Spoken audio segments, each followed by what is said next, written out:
Please join me in welcoming to the Distinctive Voices podium, Thomas Maier. Thank you, Susan.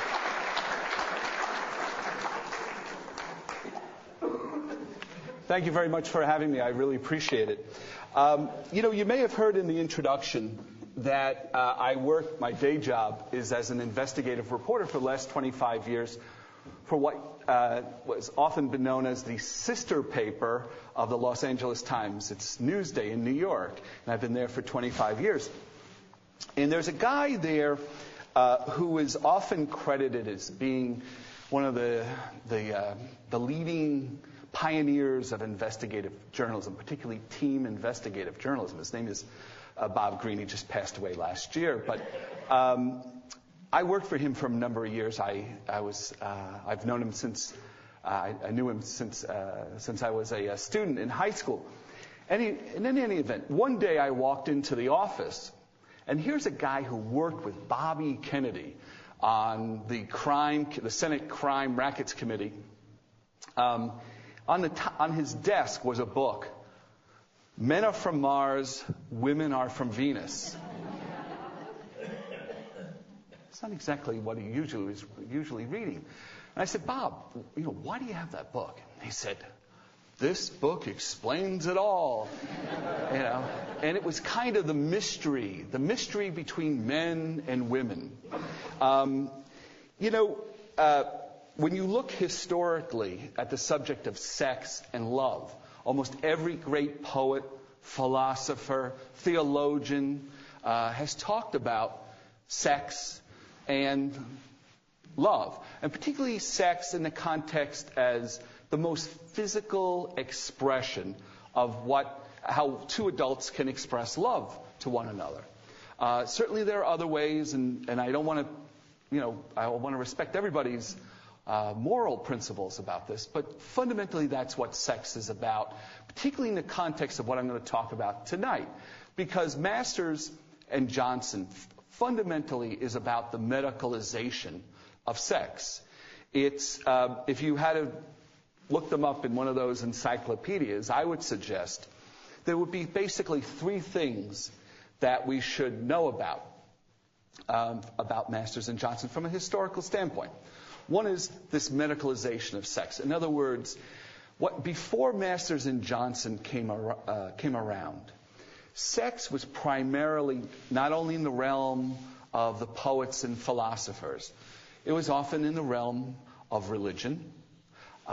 Certainly, as an Irish Catholic, I'm very well aware of the Church's view about sexuality. But almost every religion has talked about sex in its own set of moral codes. We've seen sex prior to Masters and Johnson in the realm of Freudian psychoanalysis. In fact, when people had sexual problems prior to Masters and Johnson, they would usually seek out a Freudian-trained therapist. They would be on the couch for months or for years. And they came along, Masters and Johnson came along at the height of Freud's influence in America. The popularization of Freud really occurred, particularly after World War II.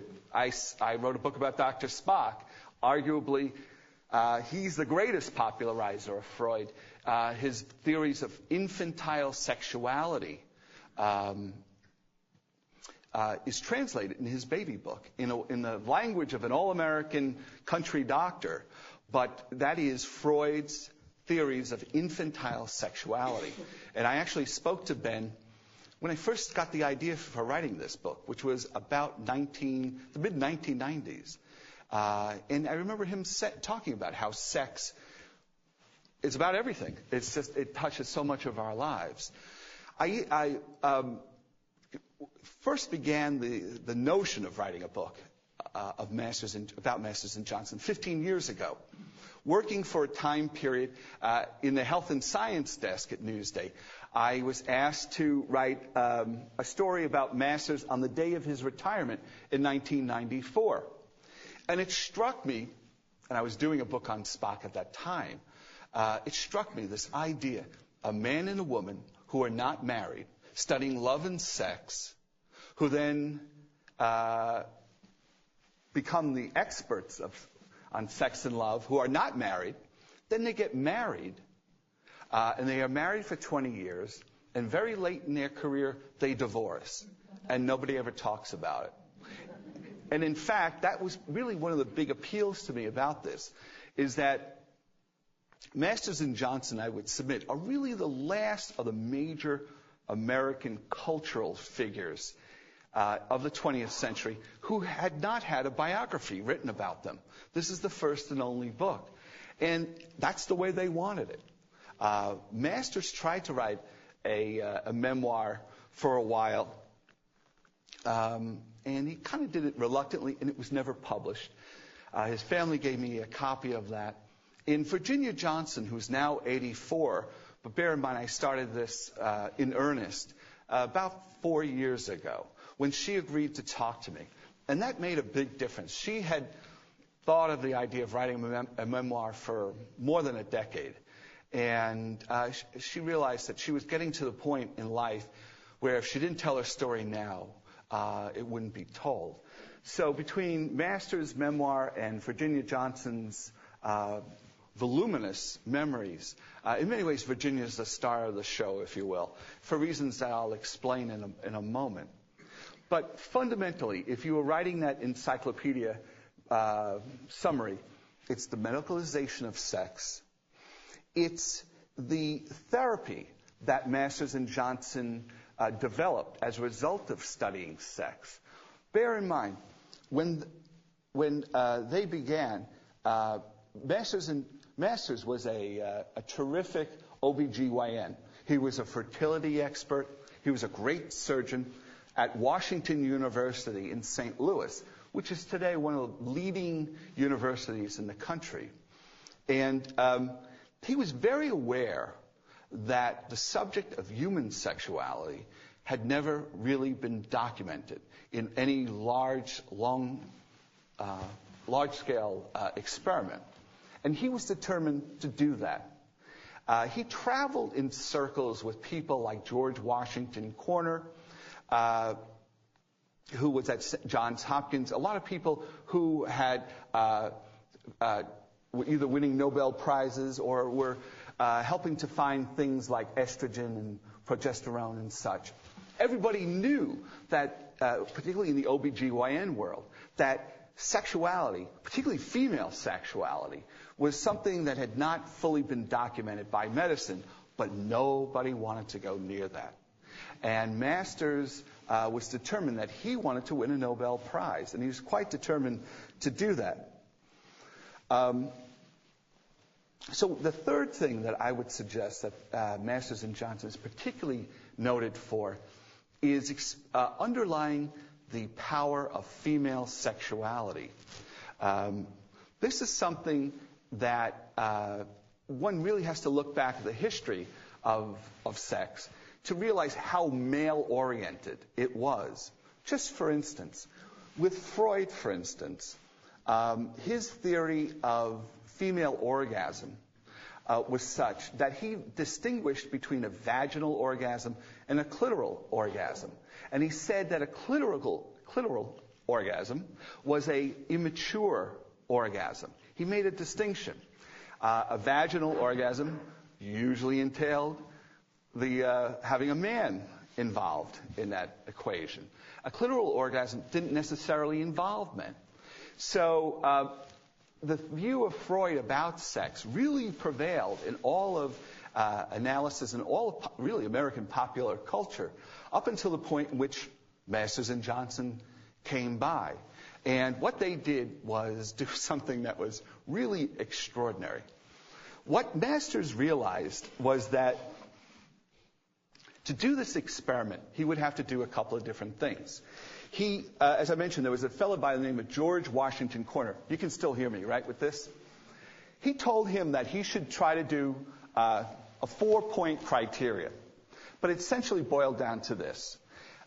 First, establish yourself in an academic institution. Make sure that you're a married man so that you're not perceived, as Masters would later say, as a pervert with a clipboard.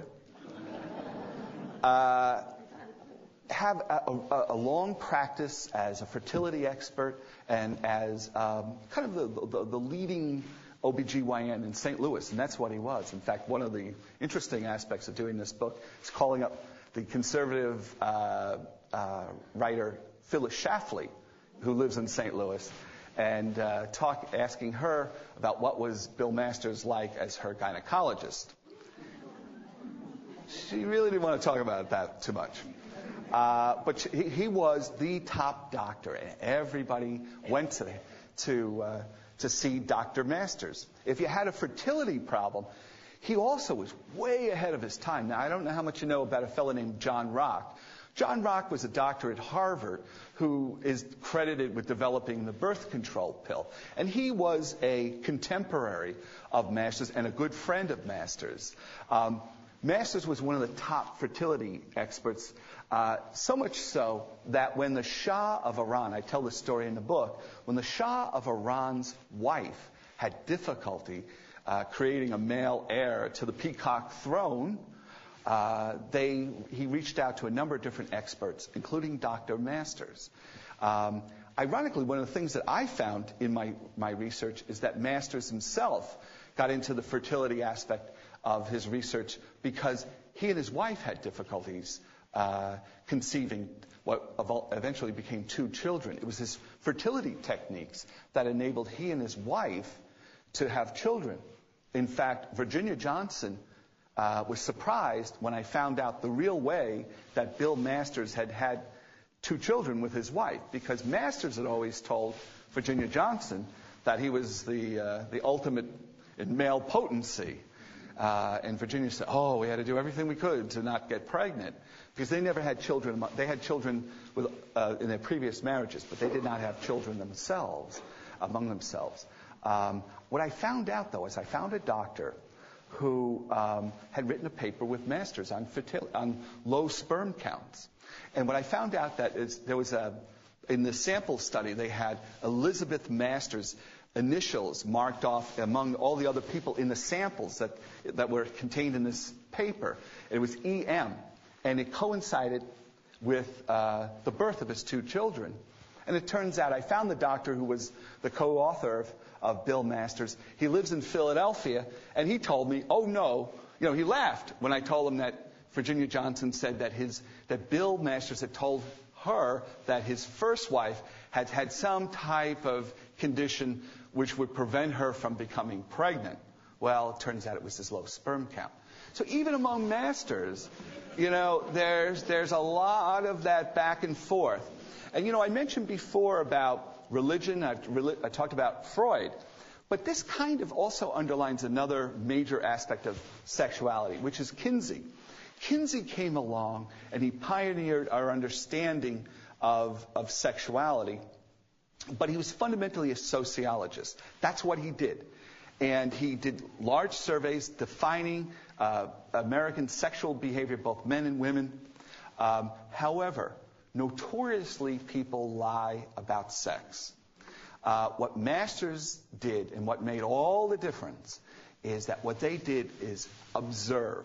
And what Masters proposed to do was to what eventually became the largest sex experiment in U.S. history.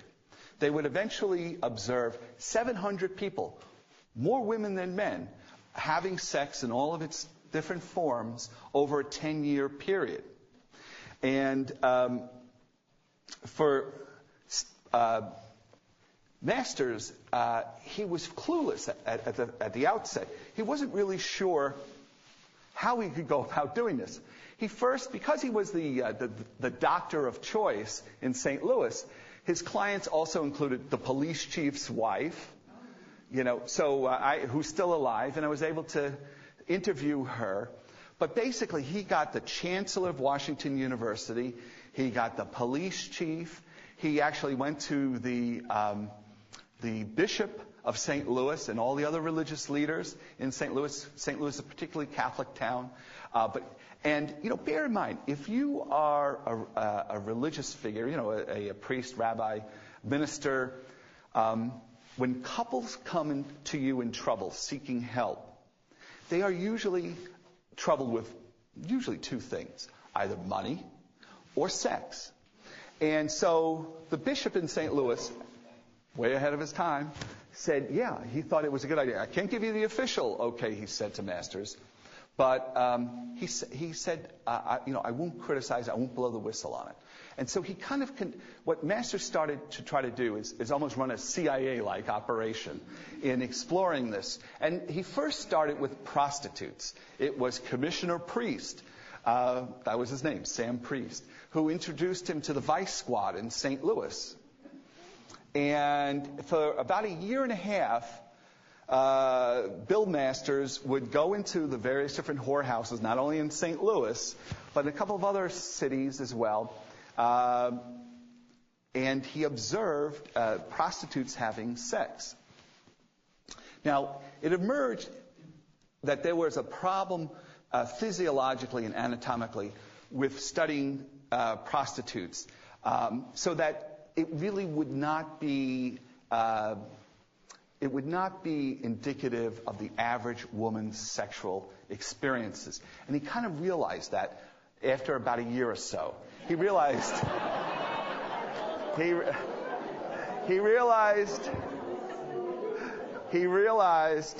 that this was not going anywhere. In fact, the epiphany occurred when there was a graduate student who was working as a prostitute who told him at one point, he was talking about female sexual response, orgasm.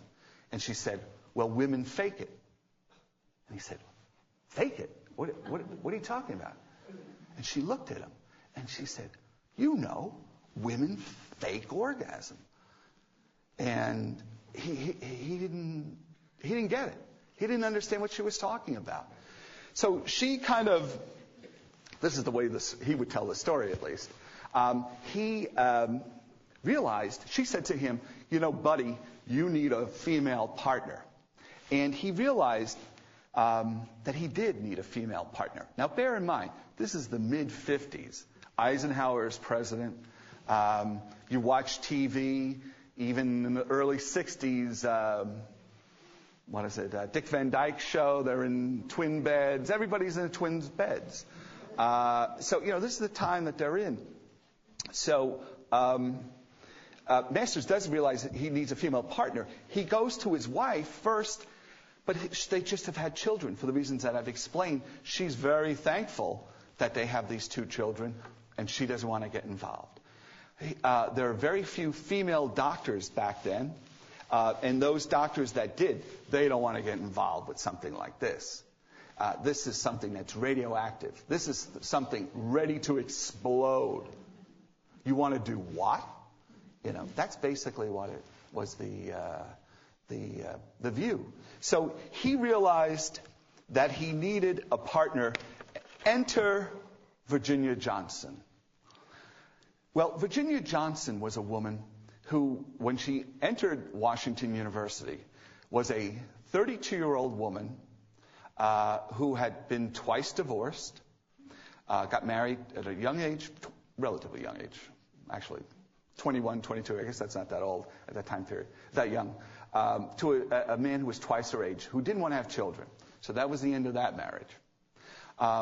Then she got married to the band leader in St. Louis of one of the top jazz bands. She always fancied herself as a singer. In fact, her fondest goal, she never realized, she wanted to sing at the Metropolitan Opera in New York. But she, as you'll see in a moment, she had a finely tuned instrument. Her voice was, just terrific and very convincing. But she sang as the girl singer in a jazz band, and she got married to a gentleman named George Johnson. And so Virginia Eshelman, who you meet in the beginning of my book, Mary Virginia Eshelman is her name. She becomes Virginia Johnson when she gets married to the band leader. That doesn't last very long. It's tough having two kids when your husband's running a jazz band and he's up all night and you've got kids early in the morning. And that marriage didn't last long. So she comes back she goes at 32 years of age, back to Washington University, seeking a degree that she began but she never finished. And indeed, she would never get that degree. What she did was she got a job at the medical school to help pay the bills, filling out insurance forms, essentially as a secretary. In fact, if you walked into the medical school, she wasn't even in an office. She was in a desk in the hallway filling out insurance forms. So she was lower than low in the pecking order at the medical school there. But she got to know a lot of the doctors, and Masters enlisted her in what she thought was a fertility study. And as part of the fertility study, she would take a lot of the case histories. And she began to do that. And she decided one day to go to lunch with a group of friends, and they began to kid her about the sex experiment that she was involved in, and she didn't realize that. This was about the first 2 or 3 months of work. She thought it was a fertility study. Masters came into the room, and he kind of came clean about what he was really up to, and said to her, "Will this bother you?" Now, Virginia Johnson had grown up in a farm in a place called Golden City, Missouri. And she was used to observing animal lust in all its glory. And she was, 32. She'd been around the block. She, so to speak, she said, "No, it won't bother me." And she became the princess, as she later described it.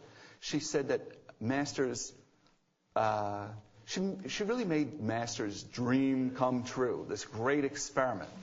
Now, with that in mind, what I'd like to do is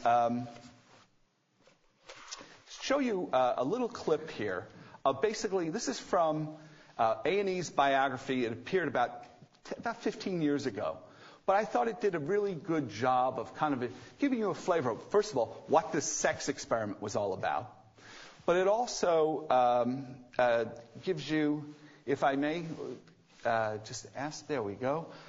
It'll give you also a flavor of what they're like. So without any further ado, here we go. In the straight-laced 1950s, conducting research into sex presented some daunting challenges. For example, when Masters and Johnson began their work at Washington University in 1957, they wondered where they would find volunteers for the project. But to their surprise, they discovered that many ordinary people were willing to serve as subjects. Curiously enough, getting research subjects was easy. If you had to wade through the fraternities that sent their pledges in to be interviewed, and the poor dears were stammering, stuttering, and so on because they didn't come of their own free will, and that was very easy to screen out, of course, and kind of fun in a way. So Masters and Johnson embarked on the first major scientific study of sexual response ever conducted. Masters and Johnson have since destroyed the films they made of their early studies, but later researchers repeated their work, including films such as these. Over a 10-year period, Masters and Johnson observed and took measurements from 700 male and female subjects masturbating or having intercourse in the laboratory. They once estimated they had studied over 10,000 orgasms. They were the first to film a woman's orgasm internally using an artificial penis of clear plastic that contained a light and camera. In the late 50s and early 60s, this kind of research would have scandalized many if they had known it was going on. I couldn't think of any way that I could prepare the public for the shock value of finding out that such research existed. They were superbly courageous of doing something against the stream of society and to delve into some kind of study about a taboo topic, something between the waist and the knees. And not only did they study it, they observed it. So from the beginning, Masters knew it was imperative that the research be conducted in relative secrecy. And he was very careful to shield the project from outside criticism by lining up support from the university and from local clergy. In 1964, Masters moved the project off campus, establishing the Reproductive Biology Research Foundation. It was financed by a few private donations and small foundation grants. Masters himself took no pay from the foundation or the medical school, supporting himself solely from his gynecological practice. Masters and Johnson attempted to report their findings to the medical community, but the most prestigious journals rejected their research papers. By 1966, though, after 12 years of work, Masters and Johnson were ready to publish their research in book form. At the time, America's attitudes about sex were becoming more liberal, but little new information had become public. In the mid-1960s, we knew more about how to get a man to the moon and back than we knew about what was happening inside the vagina of a sexually stimulated woman.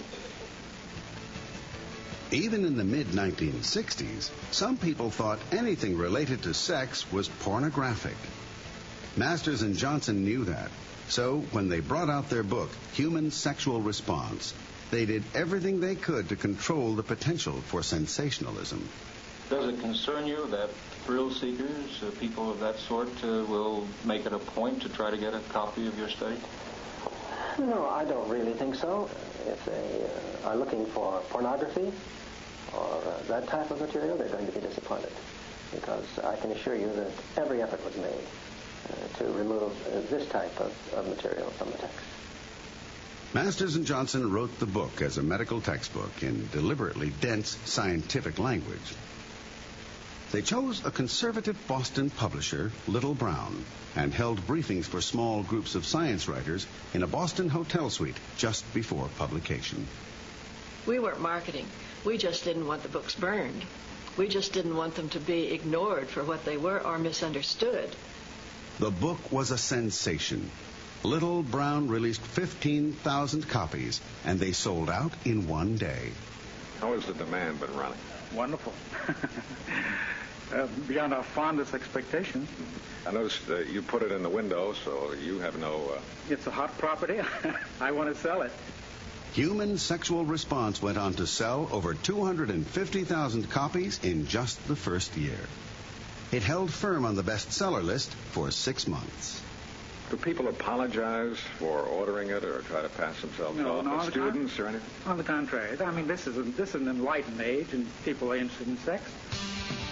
Compared to the 1950s, it was an enlightened age, as America's sexual mores were changing. If the Masters and Johnson book had arrived in 55 or 1960, it would have been blasted. It arrived at almost the perfect time. It arrived at a time in which people were throwing off a lot of the taboos and repression related to their own sexuality. In Human Sexual Response, Masters and Johnson identified 4 phases of orgasm and detailed the physiological responses in each. Some of their findings overturned popular misconceptions, particularly in regard to female sexuality. The book publicized the ability of many women to have multiple orgasms, and it showed that physiologically, a woman's orgasm was the same, no matter what the stimulation. This overturned Sigmund Freud's notion that there were vaginal orgasms from intercourse, which were proper and mature, and clitoral orgasms, which were neurotic and immature. And this notion that there were 2 kinds of orgasms and one was superior psychologically, emotionally to the other was very much prevalent in the culture at the time.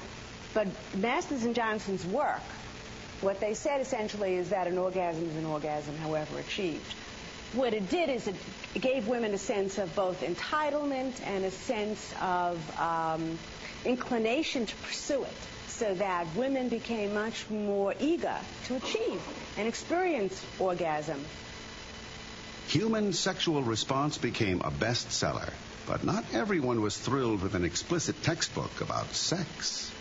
The book was published on a Monday, and by Friday the mail began coming in sacks. I mean that literally.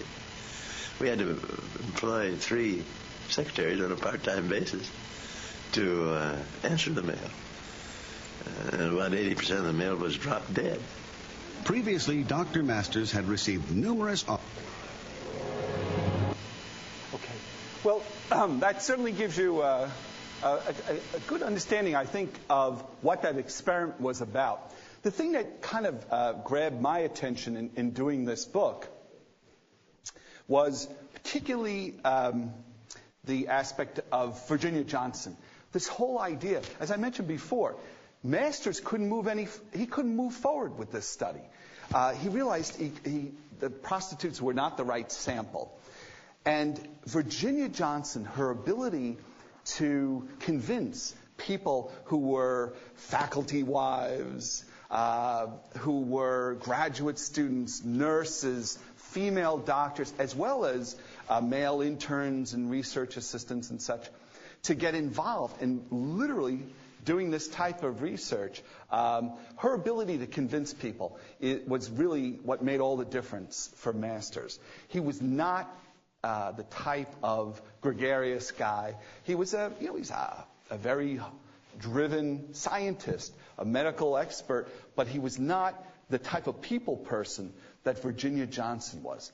And it was her ability to do this that really I found part of my favorite part of the whole book is a section about volunteers, getting the volunteers that she did, and talking to all these doctors and nurses, people who are now in their 70, 75, 80, 85, people who were contemporaries of Masters who talk about the experience. And a lot of the male doctors still have, if you will, the hots for Virginia Johnson. She was this incredibly charismatic person. For one generation, might describe her as like an Ava Gardner type. Bear in mind, on these films, particularly that one film where they're very well dressed and very controlled, they were on their best behavior there. But she was very charismatic. She was always in a white smock. I don't want to give the impression she was unprofessional. She wasn't. She was quite professional about it. And eventually, she became more committed to this than Masters was. She just was the person who really helped make it happen. Now, bear in mind, when I say the medicalization of sex, the whole idea was to understand how the body responds so that when there are problems, the doctor can fix them. And so the second book was a book called Human Sexual Inadequacy. And that, too, was a book that was revolutionary. It's the therapy that they developed. In other words, how to fix the problems. And they addressed a number of different sexual dysfunctions. In fact, they coined the term sexual dysfunction. And that book essentially said that their therapy was so effective that it was able to help couples within a 2-week period with a success rate of 80%, which was completely unheard of back then. Usually, the success rate was much, much lower, like 20, 25%, and it usually involved therapy for months and years. This was revolutionary. But it also created a whole new industry of sex clinics, both in medicine, in medical schools, and in private therapists. They all seemed to adapt Masters and Johnson's model of therapy.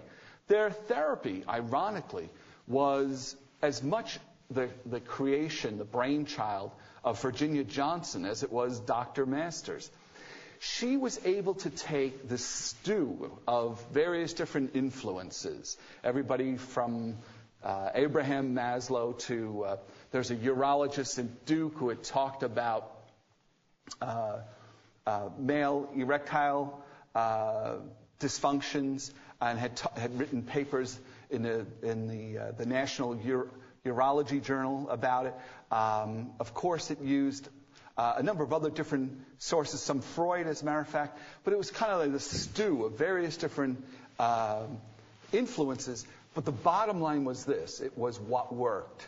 And they put it all together. And it wound up on the cover. They wound up on the cover of Time magazine. The ultimate, accolade in our society, at least, in terms of celebrity, mass celebrity. And that's really when they hit the height. That was in 1970. Now, I should talk about their personal life, because their personal life was something I think that is very integrated into this whole story of sex and love. As I mentioned before, Masters was married for 20 years to Elizabeth Masters. They had 2 children. As I mentioned, Virginia Johnson, when she got the job with Masters, had been married twice, perhaps even a third time. There seems to be some dispute about whether or not there was even a third prior marriage. But the beginning of my book starts with Mary Virginia Eshelman in Golden City, Missouri, 1939. And of course, when you're doing this type of book, you have to ask a lot of pretty bold and probably inappropriate questions. And I obviously had to ask her, when was the first time that you had sex? How did you lose your virginity? Bear in mind, I'm talking to the woman who probably knows more about human sexuality than any woman out in America. And she's told me the story of a boy with fiery red hair, is how she described it. And as the father of 3 sons, 2 of whom have fiery red hair, my ears particularly went up with that. But she wouldn't tell me his name. And I eventually found a fellow named Lowell Pugh, who is the owner of the only funeral home in Golden City, population 800, the prairie hay capital of the world is how they fancy themselves. And he told me the story of Virginia Johnson, the girl who lived 5 miles outside of Golden City. You can imagine how small a town that is, and you live 5 miles outside. And that he identified the boy with fiery red hair as a fellow named Gordon Garrett. In fact, he sent me a copy of the high school yearbook. And in that book, they predicted that Mary Virginia Eshelman would get married to Gordon Garrett. And she almost did. In fact, about 3 days ago, I had another conversation with her, and she told me that she regretted that she didn't get married to him. But her mother wanted big things for Virginia. They were tired. This was the Depression. This 1939, the end of the Depression, living on this farm. They had come out to California. Things didn't work out for them. They went back home to Missouri, and she wanted her daughter to go to the big city, and so did Virginia. And Gordon was a farm boy, so she wound up leaving Golden City to create the life that she would acquire as eventually this great sex and love expert. In many ways, her story is kind of like a modern-day Pygmalion story. As I mentioned, she didn't know anything about this stuff.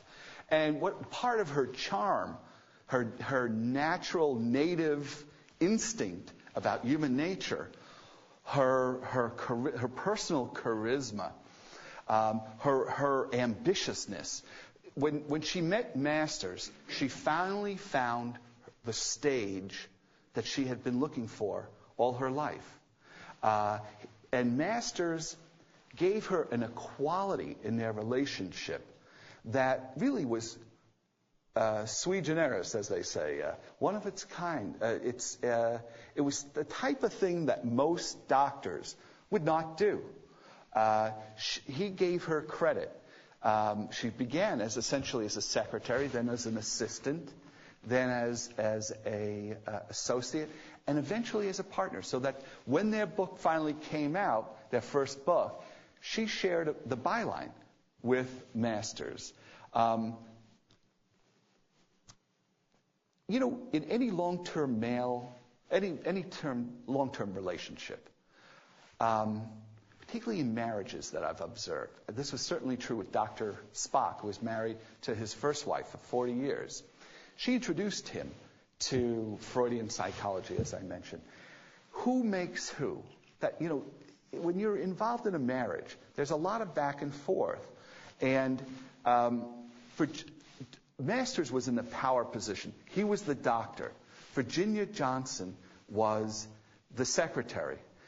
As I point out in my book, one of the things I was surprised about, within the first year of their working relationship, Bill Masters said that having sex with him would and should be part of the job. And she's not the first one who told me that. Other people tell me that. When you're a biographer and investigative reporter, you kind of work one angle against the other, and then if certain things. Virginia did a fan dance. The way that she talked about, she didn't want to say Gordon Garrett's name. It was a boy with fiery red hair. This she didn't say until I found that out from other people, and then she acknowledged it. I asked her, well, did you consider this to be like sexual harassment the way I think most women would today? She said, well, it was a little bit more complicated than that. Indeed, it was. What they wound up doing is having an affair. Masters' rationale for requiring sex as part of the job was kind of it was very unique. He said, he argued this whole idea of Freudian theory of transference, that in other words, here they are doing this experiment day in, day out, watching ultimately 700 people having sex. So as I learned from other doctors who were involved with this, there was like a lot of this energy. You ever see those old Frankenstein movies when they're in the lab and you see these zaps of electrical power and everybody's hair is out like this?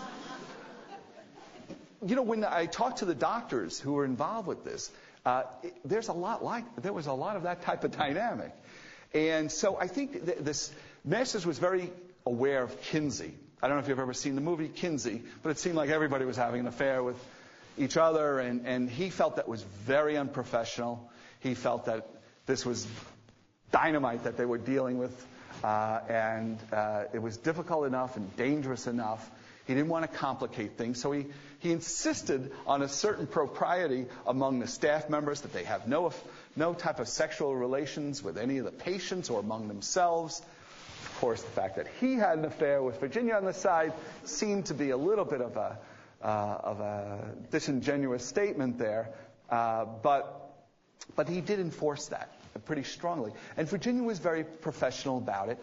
And late in their career, when the second book came out on their therapy, what happened was that Virginia decided that she wanted to get married to a man named Hank Walter. I don't know if you ever watch Charlie Rose, but there's at the end of Charlie Rose, at the beginning, they say, Charlie Rose has been brought to you by Rosalind P. Walter Foundation. And she was the wife of Hank Walter. Hank Walter was the head of International Flavors and Fragrances.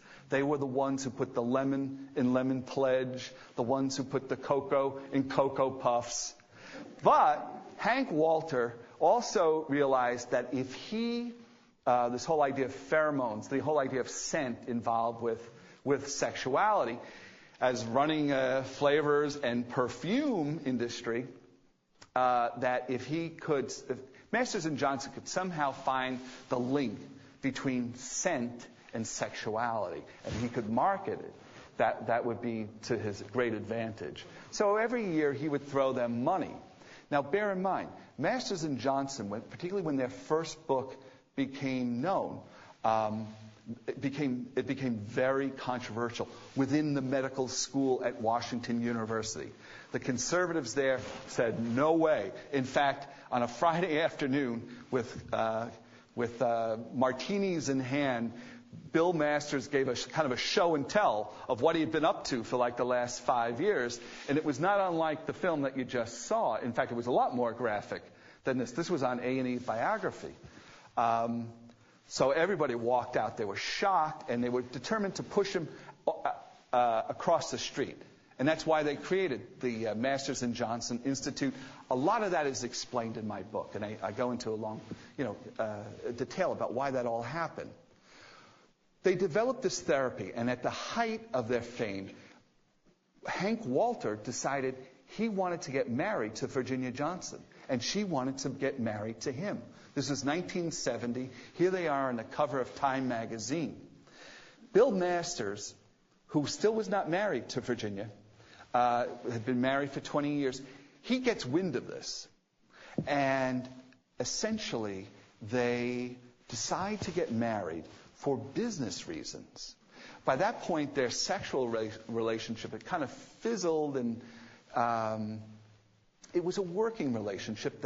Virginia Johnson, the woman the working mother who had walked in there 15 years earlier, was now being paid money that she had never seen before. She had 2 teenage children who she often hadn't seen because they had spent so much time in the lab and going all around the country once they became famous. So that's why she got married. It became a partnership.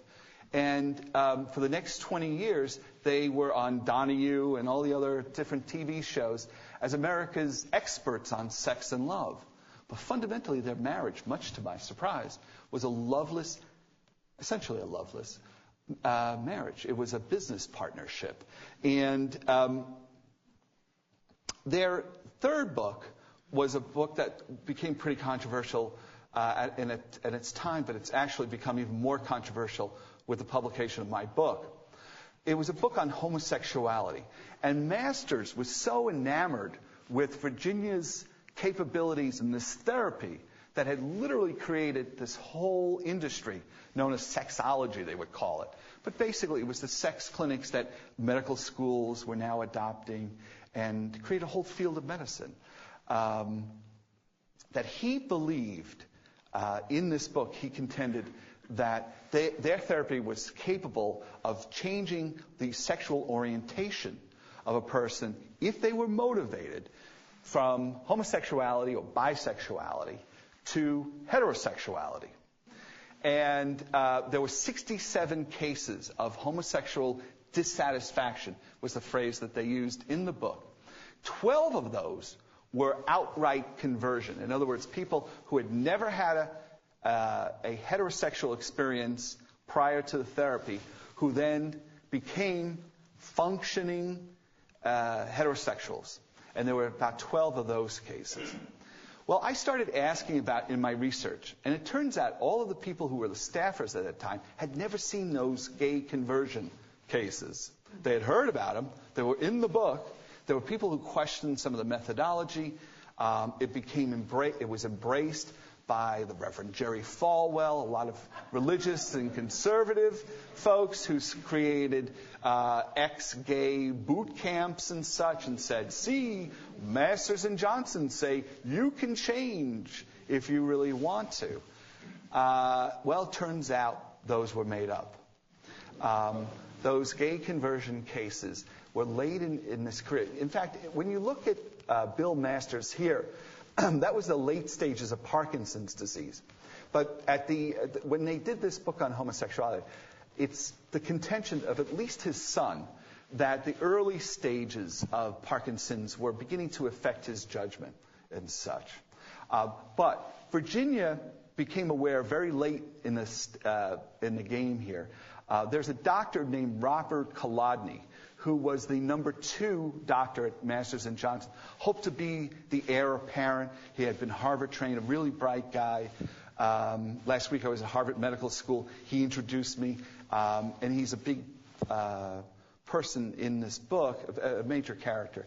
But he's the one who told me that he began to be asked to look at the case studies and to kind of punch them up, as Bill said.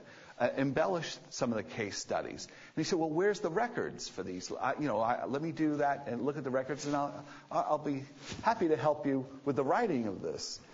And unlike the first book, which there were plenty of records, you could even see the records and such, Kolodny had seen the records for the grand sex experiment that they had done initially with the first book. And of course, their therapy had been replicated in almost every medical school and around the world. So there was no doubt about the second book. But the third book, particularly on this point, was Bill's insistence that they could convert people who were motivated to do so, to change their sexual orientation, They actually went on, believe it or not, Meet the Press. The whole episode of Meet the Press was devoted to this book on homosexuality. And Virginia, you kind of see her flying by the seat of her pants there, because she tried to stop it with Kolodny at the very late stages of this book. And for reasons that I explain in my biography, things were so far along, they just had to go along with it. Masters still was in the control of that relationship, at least on that particular book. And it's caused a lot of mischief since then. But this was a big part of it. This is the third major book that Masters and Johnson wrote. The idea of a strong man and a strong woman in a working relationship is what also fascinated me with this type of book. As I mentioned, who makes who? Who defines who? The opportunity that Masters gave to Virginia Johnson. I was particularly struck in my research that the level of sexual dysfunction is still virtually as high today as it was 50 years ago when Masters and Johnson began. And I was particularly struck by that and wondered why. And I've asked Virginia Johnson about that. And she says that it's her contention that even though our society is kind of saturated in sexuality, that the aspect of love has been somewhat taken out of it. It's funny that people are well versed in virtually every aspect of sex. We live in a society where we turn on the television and we hear commercials for Viagra and what happens if you have a 4-hour erection, you have to call your doctor. Do I need any proof positive that the medicalization of sex is still with us today? But she said that the component of love was also a big part of it. And I was really struck about that because her whole story, in a way, was a search for love. At the end of my book, Virginia Johnson is shocked. The biggest shock of her life is that she's ready to get rid of Bill Masters. She's been in this loveless relationship. She feels that she had better divorce him, otherwise she's never going to find love. And it was right around that same time that she was introduced to a woman named Dodie, who was the sister of Bill Masters' college roommate. Now, as I explain in the book, you meet Dodie early in the book because Bill Masters, before he got married the first time, wanted to get married to Dodie. And there was a misunderstanding between the two of them, and they never got married. So here he is 50 years later. He decides on Christmas Eve, he lets Virginia know, after the family goes home, the grown kids leave with their kids, they go upstairs to the bedroom, and he tells Virginia, I want a divorce. And she's shocked because, among other things, she's ready to get rid of him. But what I was really amazed by was not only did he get married to Dodie, the beloved Dodie, 50 years later, but she decides 50 years later to go looking for the boy with fiery red hair. And she does. And in my research, I found Gordon Garrett's two sisters who told me how around about 2001, Virginia went looking for Gordon Garrett. And that's the end of my book. And I won't ruin it for you.